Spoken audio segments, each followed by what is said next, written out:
Did you ever regret something and wish that you could go back in time? Or have you ever wanted to see your future self and thought that a time machine would be really helpful? But here's a good question. Is time travel even possible? There sure is a way to escape time, but it's not even close to what movies and books portray.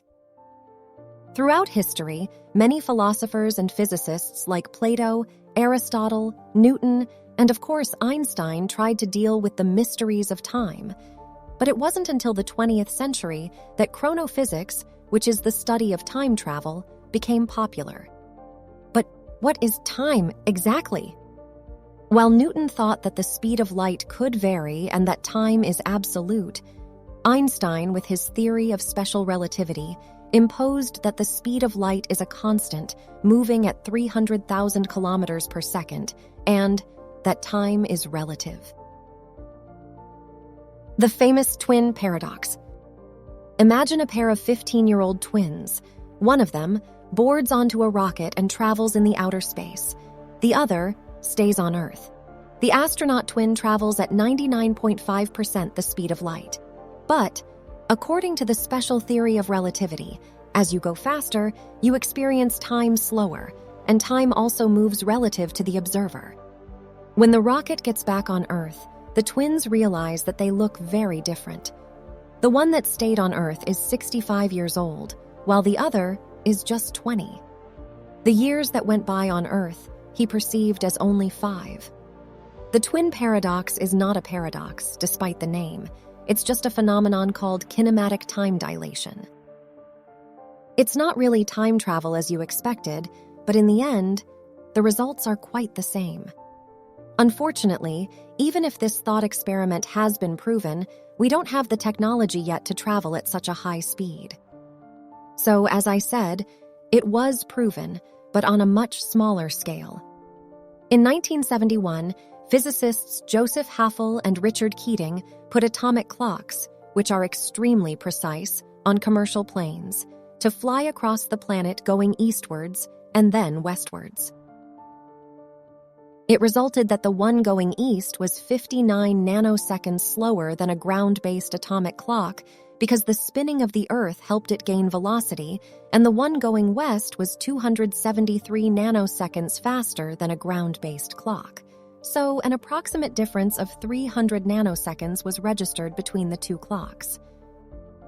In 1915, Einstein came up with the general theory of relativity, which says that gravity isn't a force, but rather a distortion of space-time in the presence of matter. Space and time are linked together, and they form a 4-dimensional continuum called space-time, where time is the 4th dimension. Here, matter tells space-time how to curve.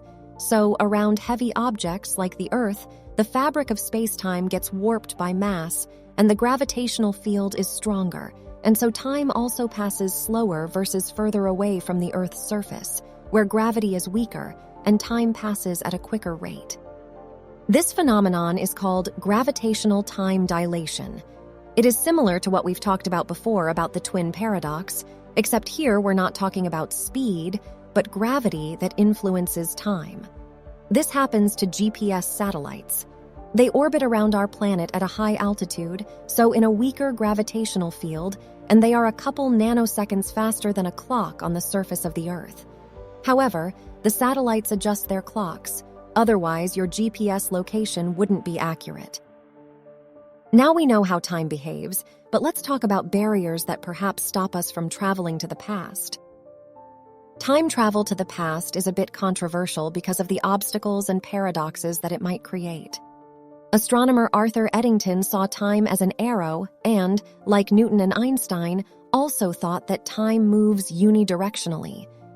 Along with the time's arrow, entropy also moves forward and increases.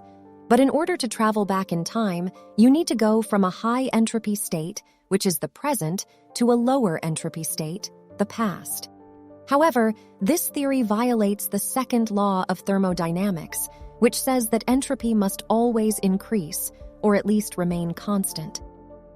Now that we've talked about the physics that can get in the way, let's talk about the grandfather paradox. Imagine you can travel back in time and stop your grandparents from ever meeting each other. As a result, your mom never gets born, and so neither do you. But what happens to you if you technically don't exist? How did you manage to go back in time in the first place if you've never even been born? Nobody has an answer for that, and for now, the rules in science and nature are clear, and I think patience is the key, because although physics evolves slowly, it is making astronomical changes. Of course, there are other time travel theories like the concept of wormholes or using negative energy, which, by the way, doesn't exist in nature or even quantum physics, which suggests the alternative multiverse hypothesis. Scientists are looking for solutions, but if you wish to have your own time machine, just buy a telescope. If you want to escape time and take a glance at the past, just look up at the sky. The way the stars look when you lift your head up is not what stars look like in the present moment. You can't see how stars look now because they're so far away that the light they've emitted in this second hasn't reached us yet. Instead, we see the light of stars that was emitted billions of years ago. So, even if you can't repair your past mistakes or catch a real glimpse of the future, learn to enjoy the moment because time is transient.